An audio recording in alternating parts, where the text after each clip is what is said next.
नमस्कार। इस ब्रीफिंग में शामिल होने के लिए आप सभी का धन्यवाद।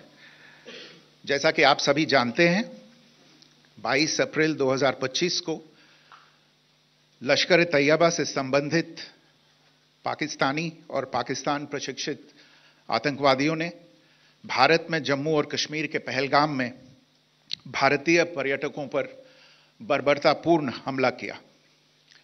25 भारतीयों और एक नेपाली नागरिक को कायरतापूर्ण मौत के घाट उतार दिया गया। मुंबई के 26 नवंबर 2008 के हमलों के बाद यह भारत में हुई किसी आतंकवादी हमले में मारे गए आम नागरिकों की संख्या की दृष्टि से सबसे गंभीर घटना है। पहलगाम का हमला अत्यधिक बर्बरतापूर्ण था, जिसमें वहां मौजूद लोगों को करीब से और उनके परिवारों के सामने सिर पर गोली मारी गई। हत्या के इस तरीके से परिवार के सदस्यों को जानबूझकर आघात पहुंचाया गया। साथ ही उन्हें यह नसीहत भी दी गई कि वे वापस जाकर इस संदेश को पहुंचा दें। यह हमला स्पष्ट रूप से जम्मू और कश्मीर में बहाल हो रही सामान्य स्थिति को बाधित करने के उद्देश्य से किया गया था।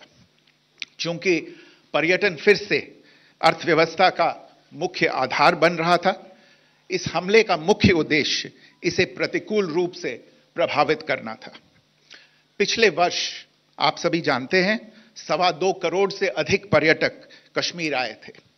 इस हमले का मुख्य उद्देश्य इसलिए संभवतः यह था कि इस संघ राज्य क्षेत्र में विकास और प्रगति को नुकसान पहुंचाकर इसे पिछड़ा बनाए रखा जाए और पाकिस्तान से लगातार होने वाले सीमा पार आतंकवाद के लिए उपजाऊ जमीन बनाने में सहायता की जाए। हमले का यह तरीका जम्मू और कश्मीर और शेष राष्ट्र दोनों में सांप्रदायिक दंगे भड़काने के उद्देश्य से भी प्रेरित था।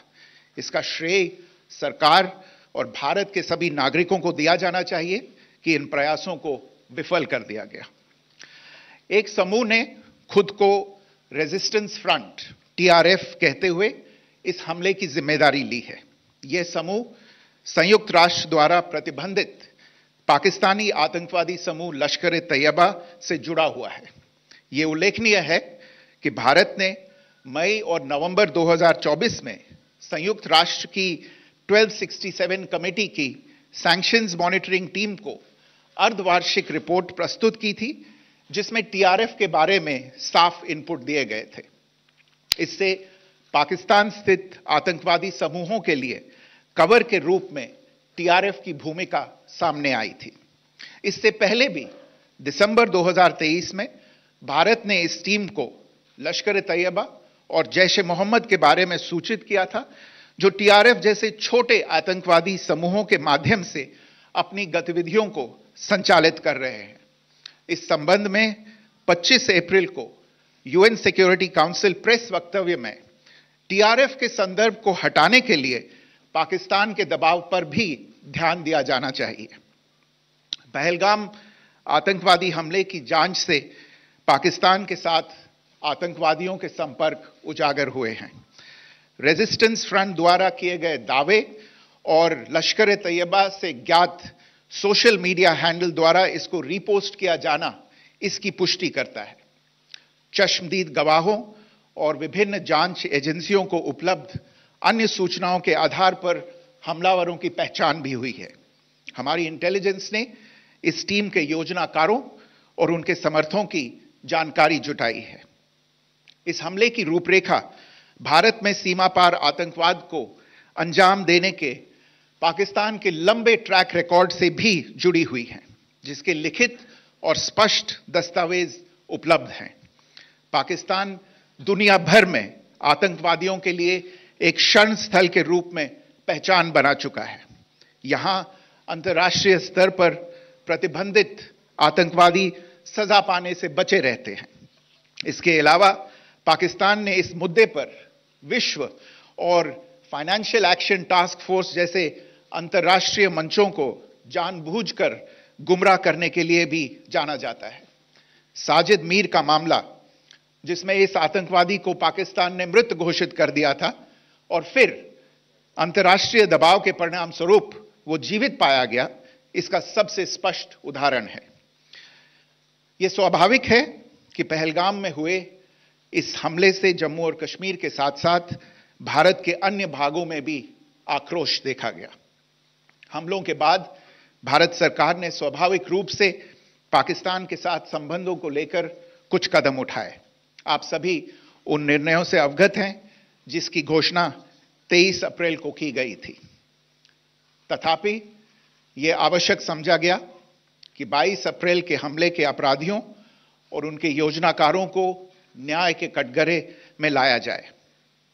हमलों के एक पखवाड़े के बाद भी पाकिस्तान द्वारा अपने क्षेत्र या अपने नियंत्रण वाले क्षेत्रों में आतंकवादियों की इंफ्रास्ट्रक्चर के विरुद्ध कार्रवाई करने के लिए कोई स्पष्ट कदम नहीं उठाया गया है। उल्टे वो इनकार करने और आरोप लगाने में ही लिप्त रहा है।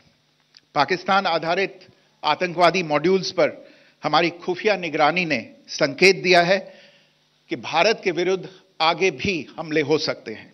अतः इनको रोकना और इनसे निपटना दोनों को बेहद आवश्यक समझा गया। आज सुबह, जैसा कि आपको ज्ञात होगा, भारत ने इस तरह के सीमा पार हमलों का जवाब देने और उन्हें रोकने तथा उनका प्रतिरोध करने के अपने अधिकार का प्रयोग किया है।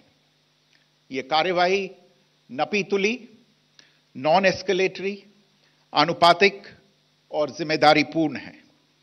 यह आतंकवाद की इंफ्रास्ट्रक्चर को समाप्त करने और भारत में भेजे जाने वाले संभावित आतंकवादियों को अक्षम बनाने पर केंद्रित है।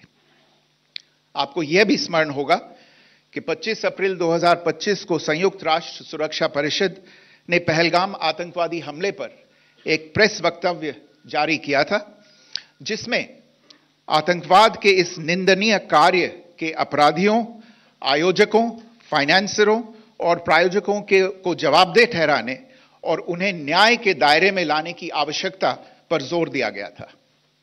भारत की आज की इस कार्रवाई को इसी संदर्भ में देखा जाना चाहिए। Good morning. Thank you all for joining this briefing. As you are all aware, on April 22, 2025, Pakistani and Pakistan-trained terrorists belonging to the Lashkar-e-Taiba carried out a savage attack on Indian tourists at Pahalgam in Jammu and Kashmir in India. They murdered 26 people, including one national of Nepal, causing the largest number of civilian casualties in a terrorist attack in India since the 26 November 2008 attacks in Mumbai. The attack in Pahalgam was marked by extreme barbarity, with the victims mostly killed with headshots from close range and in front of their families. Family members were deliberately traumatized through the manner of the killing, accompanied by the exhortation that they should take back the message.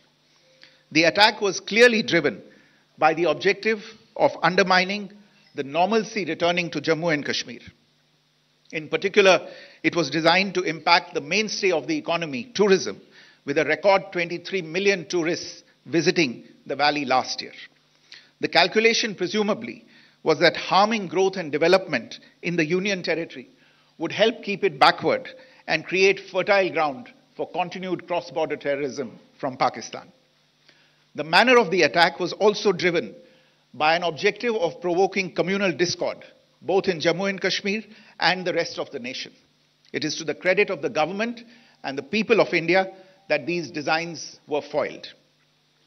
A group calling itself the Resistance Front has claimed responsibility for the attack. This group is a front for the UN-proscribed Pakistani terrorist group Lashkar-e-Taiba. It is notable that India had given inputs about the TRF in the half-yearly report to the monitoring team of the UN's 1267 Sanctions Committee in May and November 2024, bringing out its role as a cover for Pakistan-based terrorist groups. Earlier too, in December 2023, India had informed the monitoring team about Lashkar and Jaish-e-Mohammed operating through small terror groups such as the TRF. Pakistan's pressure to remove references to TRF in the April 25 UN Security Council press statement is notable in this regard. Investigations into the Pahalgam terror attack have brought out the communication notes of terrorists in and to Pakistan, the claims made by the Resistance Front and their reposting by known social media handles of the Lashkar-e-Taiba speak for themselves. Identification of the attackers based on eyewitness accounts as well as other information available to law enforcement agencies has also progressed. Our intelligence has developed an accurate picture of the planners and backers of this team. The features of this attack also tie in with Pakistan's long track record of perpetrating cross-border terror in India, which is well documented and beyond question. Pakistan also has a well-deserved reputation as a haven for terrorists from around the world, with internationally proscribed terrorists enjoying impunity there. In addition, Pakistan has been known to willfully mislead the world and international forums, such as the Financial Action Task Force, on this issue. The Sajid Mir case, in which this terrorist was declared dead and then, in response to international pressure, brought back to life, found alive and arrested, is the most glaring example. The latest attack in Pahalgam has understandably generated deep anger in Jammu and Kashmir and in other parts of India. Following the attacks, the government of India naturally responded with a set of initial measures relating to our engagement with Pakistan. You're all aware of the decisions that were announced on the 23rd of April. However, it was deemed essential that the perpetrators and planners of the 22nd April attack be brought to justice. Despite a fortnight having passed since the attacks, there has been no demonstrable step from Pakistan to take action against the terrorist infrastructure on its territory or on territory under its control. Instead, all it has indulged in are denials and allegations. Our intelligence monitoring of Pakistan-based terrorist modules indicated that further attacks against India were impending. There was thus a compulsion both to deter and to preempt. Earlier this morning, as you would be aware, India exercised its right to respond and preempt as well as deter more such cross-border attacks. These actions were measured, non-escalatory, proportionate, and responsible. They focused on dismantling the terrorist infrastructure and disabling terrorists likely to be sent across to India. You would also recall that the Security Council on 25th April 2025 had issued a press statement on the Pahalgam terror attack, underlining, and I quote, the need to hold perpetrators, organizers, financiers, and sponsors of this reprehensible act of terrorism accountable and bring them to justice, unquote. India's latest actions should be seen in this context. Joining me for this briefing on our actions earlier this morning are Colonel Sophia Qureshi and Wing Commander Vyomika Singh. I will request them to share some details regarding Operation Sindoor with all of you.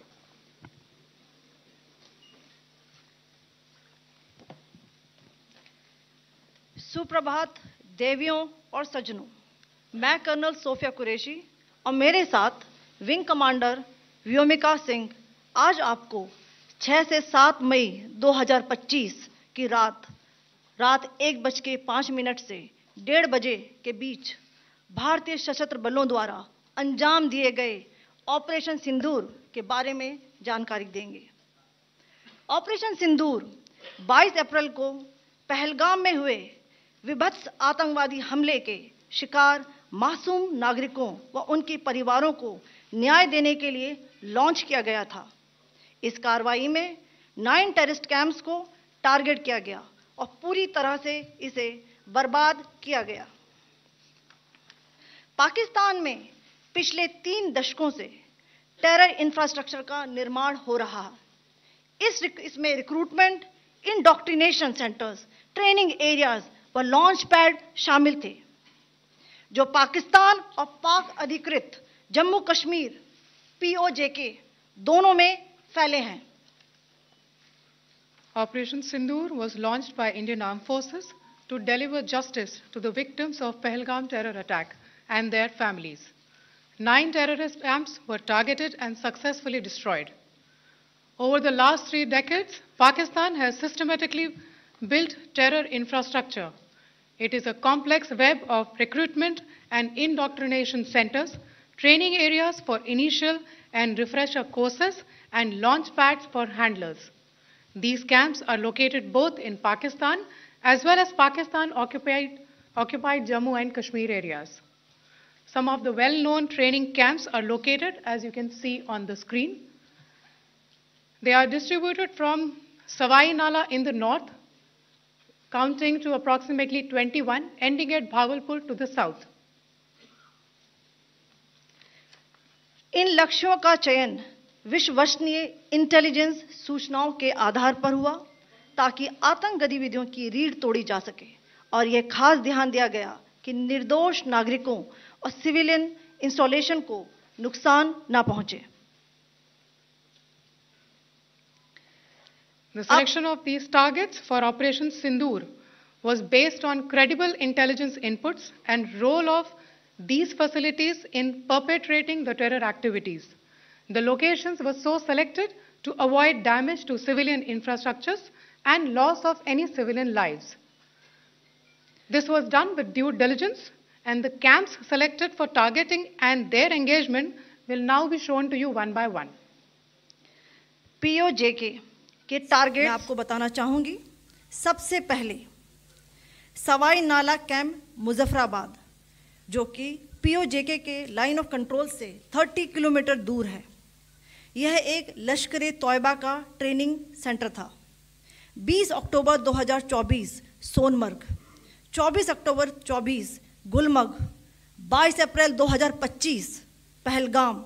इन हमलों के आतंकियों ने यहीं से प्रशिक्षण लिया था. सैयदना Bilal camp Muzaffarabad, यह एक जैश-ए मोहम्मद का स्टेजिंग एरिया है. यह हथियार, विस्फोटक और जंगल सर्वाइवल ट्रेनिंग का केंद्र भी था. गुलपुर कैंप कोटली, यह LOC से 30 किलोमीटर दूर था. लश्कर तौयबा का बेस था जो रजौरी, पुंछ में सक्रिय था. 20 अप्रैल 2023 को पुंछ में और 9 जून 2024 को तीर्थ यात्रियों के बस हमले में यहीं से आतंकी को ट्रेन किया गया था.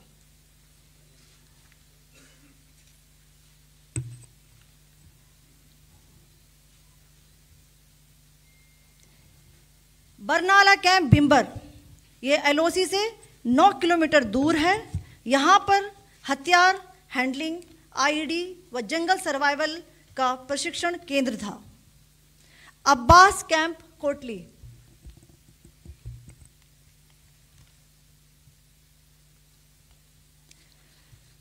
यह LOC से 13 किलोमीटर दूर है. लश्कर तौयबा का फिदाइन यहाँ तैयार होता था. इसकी कैपेसिटी 15 टेररिस्ट को ट्रेन करने की थी.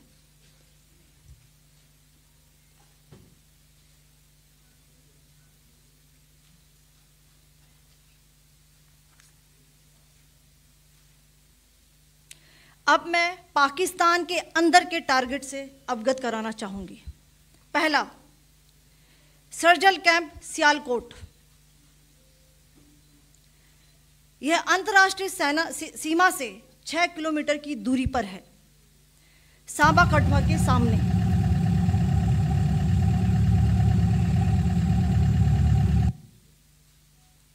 मार्च 2025 में जम्मू एंड कश्मीर पुलिस के 4 जवानों को की जो हत्या की गई थी, उन आतंकवादियों को इसी जगह पर ट्रेन किया गया था.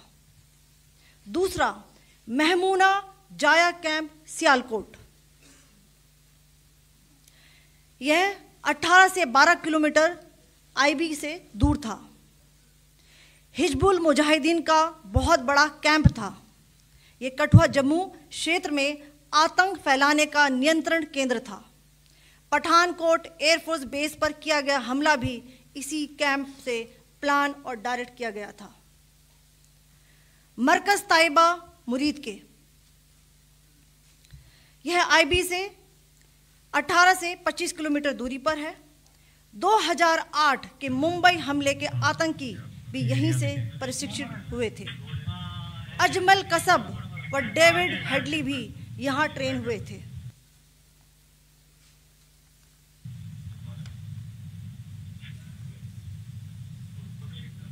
आगे दूसरा आया।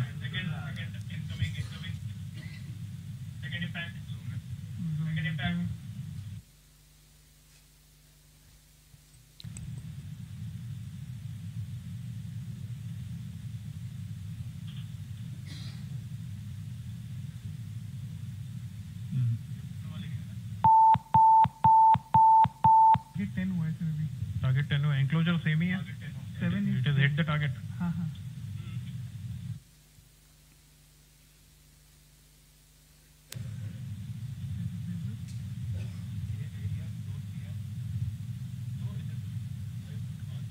आ गया सर, इम्पैक्ट।